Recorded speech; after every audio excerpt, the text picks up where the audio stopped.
District central में शाहराह नूरजहां थाने के नाक के नीचे 35,30,000 रुपए डाकुओं ने शहरी से लूट लिए। वाज़ेह रहे कि थाना नूरजहां की हुदूद में होने वाली डकैती की बड़ी वारदात ताक़ुब में आने वाले डकैतों ने बैंक और थाने के बिल्कुल सामने 35 लाख से जायद रकम लूट कर फरार हो गए, जबकि औरंगजेब नामी शहरी बैंक में रकम जमा करवाने आया था।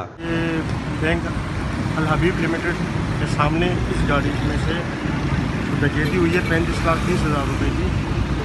ये बिल्कुल सामने शाहराह नूरजहां थाना और ये बैंक है और ये अस्सलाम वालेकुम। वालेकुम सलाम। जी हमसे भाई क्या वाक़या हुआ? ये भाई है मेरे बड़े औरंगजेब नाम है, वो बैंक आया था कि उसमें 35,30,000 रुपये थे।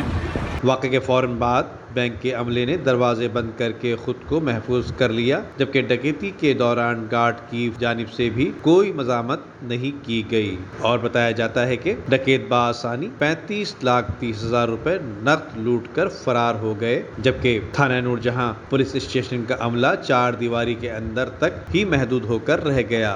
नदीम सिद्दीकी, मेट्रो 7 पाकिस्तान।